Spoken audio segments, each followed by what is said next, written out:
خبره د حدیث مونږ کوله کنه چې زه ترکه څه ځین دی راوړي دي کراچۍ نه راوړي دي نو خبره داسې وه چې حدیثو کې دا حدیث درې کتابونه مشهور چې دي ابو داود ابن ماجه او ترمذی په دې کې یو داسې وظیفه پیغمبر صلی الله علیه وسلم ښودلې ده چې دا مطلب د حاسدینو حسد روکاوي د نظر روکاوي بندش روکاوي جادو روکاوي او صحیح سند سره د رسول الله صلی الله علیه وسلم نه ثابت ده اصل کې مونږ چې وګورو رسول الله صلی الله علیه وسلم څنګه چې خپل د امت لپاره غمخوارو چې زما امت د آخرت د عذابونو څنګه بچ شي نو داسې هم د دنیا لپاره هم غمخوارو چې زما امت د دنیا کې د پریشانونو او مصیبتونو څنګه بچ شي نو داسې صحابو لپاره هم کافي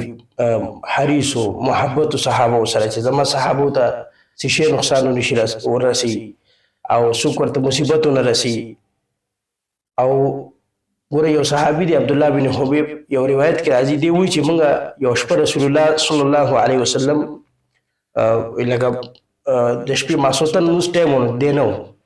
موږ د رسول الله صلی الله علیه وسلم په تلاش کې ووتو چې موږ دوی وګورو او موږ ته موږ پړاو کړي یو بار زه ووتو نو بار توره تیاره ده او سخت باران وریږي او موږ د رسول الله صلی الله علیه وسلم په تلاش کې یو ما وکړ چې رسول الله صلی الله علیه وسلم زما مخې له راغی چې مخې له مې راغی نو ما ته وی چې قل نو دی وی زه خاموش شوم چې زه څه ووایم بیا راته وی چې قل زه بیا خاموشه شوم چې زه څه ووایم بیا راته وی چې قل بیا وی قل هو الله احد قل اعوذ برب الفلق قل اعوذ برب الناس حين تصبح وحين تمسي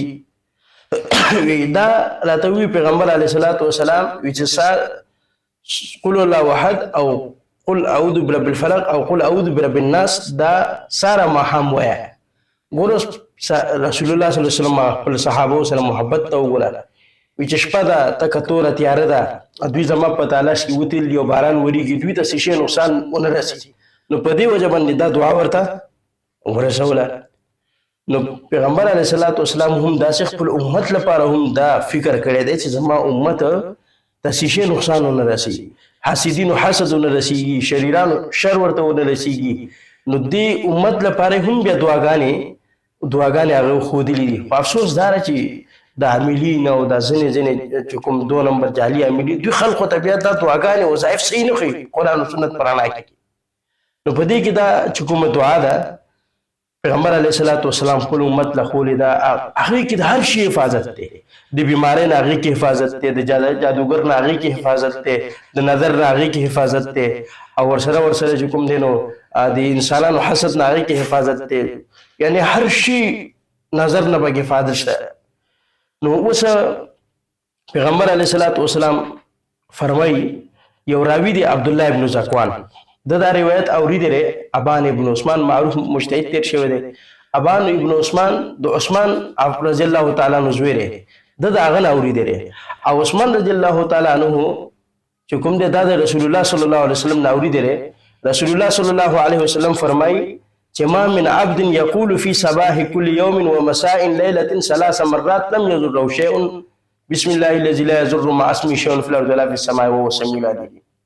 وی چې کوم انسان سار او ماښام دا دعا ووي درې ځله ده ته هېڅ شی نقصان نشي رسولی ګوره اوس پیغمبر علیه الصلاۃ والسلام خپل په صحابو څومره مینو اندازه ولګوئ خو هغوی هم پیغمبر علیه الصلاۃ والسلام باندې څومره یقین ساتو څومره ایمان یو د هغه په خبرې ګوره اوس عبدالله ابن زکوان ابان ابن عثمان نه اورېدی که نه نو عثمان رضی الله تعالی عنہ ته فالج هم اټیک وکړو نو د عبدالله ابن زکوان دې خبر لاله چې خبر لاله خپل استاد خواله استاد په کټ کې پروت دی له حالت خراب دي دی ورته حیرانګي سره ګوري نو ابان ورته وي ته ماته ولې له حیرانګي سره ګوري دی وایي ځکه چې تا ماته وي رسول الله صلی الله علیه وسلم په حواله سره چې څوک سره دا ماښام دا دعا وي د هیڅ نقصان نشي رسولی او تا ته په خپل فرض اټیک کړی دی هغه ورته وګوره دا هم یقین ته ګوره او اعتماد ته ګوره څه وایي ویجي فوالله ما كذبت على عثمان ولا كذب عثمان على النبي صلى الله عليه وسلم په الله می قسمی وی ما په عثمان دروغ نه دی ویلي او نو عثمان په نبی صلی الله علیه وسلم دروغ ویلي دي اوس دا څه معامله په ما اټیک کړی دی فالج دی و چې یو ورځ داسې وه چې یو معامله کې زه پریشان وم غوسه کې وم دا دعا مانه یېره شوله ما ونه ویله نو په ما باندې فلج اټیک وکړو نو اوس ګوره دغه ته یقین ته وګوره اوس د او داسې نور د صحابو نه علاوه تابعینو علاوه نور چې کوم زموږ اسلاف او تابعینو هغوی هم د دې دعا چې کله اورېدي ده یقین یې پرې ساتلی دی او ښه په اهتمام سره یې دا دعا ویلې ده یو لسمې صدۍ یو عالم تېر شوی دی چې محمد ابن علي ابن محمد علمي دنیا کې ابن علام په نام مشهور دی هغه ښه ډېر کتابونه دي خو یو مشهور کتاب دی الفتوحات الربانیه الاسکار النبویه په دې کتاب کې د تفسیر قرطبي مصنف ابو عبدالله د هغه قصې لیکي وی هغه وایي چې ما چې کله دا واورېدله بسم الله الذي لا يضر مع اسمه شيء في الارض ولا في السماء والسميع العليم دا دعا چې ما واورېده که نه وی بس ما په دې ورځې باندې په دې حدیث باندې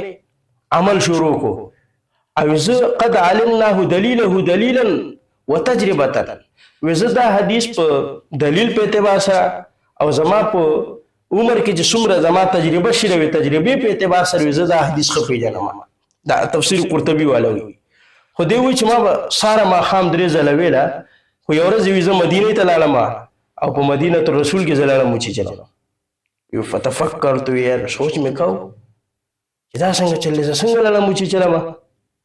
ما سوچ کو یاد مې شو چې ما دا دعا نه ده ویلې څه وي چې دعا مې نه ده ویلې اوس ګوره یو صحابي دی پیغمبر علیه الصلاة والسلام خواته راغی وی یا رسول الله لدغتني اقرب وی زه به لاړم چې چلم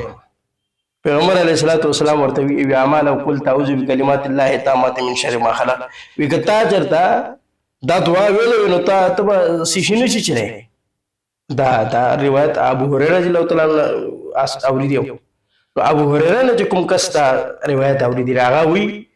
ما چې کله د ابو هريره رضی الله تعالی عنہ دا روایت واورېده ما په دې حدیث عمل وکړو زموږ پوره خاندان په دې حدیث عمل وکړو او موږ یو بل ته تلقین کوو چې وایي دا وایي ساره ماښام خو دې وایي چې زموږ د خاندان یو خادمه وه وی هغه لړم وچیچله وی موږ حیران شو چې دا خو موږ ټوله ساره ماښام یو تلقین کوو دا لړم وچیچله وی موږ ترې تپوس وکړو چې ته دا دعا نه وایي هغې وی زه خو دا دعا ویم او ما نن هم ویلي وه نو موږ یې ته څنګه لړم وچیچلې هغې وی زه لړم چیچلی یم خو ما باندې د لړم زارو اثر نه دی کړی څه وي د لړم زارو اثر نه دی کړی که نه نو خبره داسې ده چې ګوره دا د هغه خلقو یقینو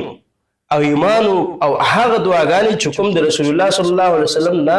صحیح سند سره ثابت دي نو په هغې باندې هغوی یقین کو ویلی وای نو موږ له هم داسې پکار ده چې کومه دعا د رسول الله صلی الله علیه وسلم نه صحیح سند سره ثابت دي نو موږ یې ویو او بیا په دې دعا کې 3 مرات 3 ځله او ټایم خولې ساره او ماښام ته نو وخت هم تعین شوی دی د عدد هم تعین شوی دی کومې دعا کې چې عدد تعین وشي د هغې خاص اهتمام پکار دی دا د الله د طرف نه توقیفي دي الله دې کې حکمت د الله وي اوس دا څه حکمت توقیف دا یو بله موضوع ده په دې بیا ګورو خو لکه الله د طرف نه توقیفي نو لحاظه دا داسې ویل پکار دي لکه څنګه چې موږ ته ښودلی شوي دي نو په دې دعاګانو په ذریعه باندې هر مصیبت ته پناه واخلل چې کله کوم انسان دا دعا وي نو بسم الله الذي لا يضر مع اسمه شیء شی کې هر شی راځي یعنی دا شی هم په خپله شی دی دا شی نه دا په خپله شی دی که موږ چې شی هم په خپله یو شی دی نو دې کې هر شی راځي غټې غټې بیمارونو انسان محفوظي او داسې د حاسدینو حسد نه محفوظي انسانان چې کوم د نقصان رسولو کوشش کوي هغې نه محفوظي کوم خلک چې نظر لګولو کې زیات ماهر دي د هغوی نظر نه محفوظي کوم خلک چې کوم د جادو ټونه کوي دې نه انسان محفوظي نو هر مسلمان نه دا پکار ده چې دا مسلمان دا دعا وایي نو صحیح شو نو څه سوال خو نشته که نه چې نشته نو بیا بندو بیا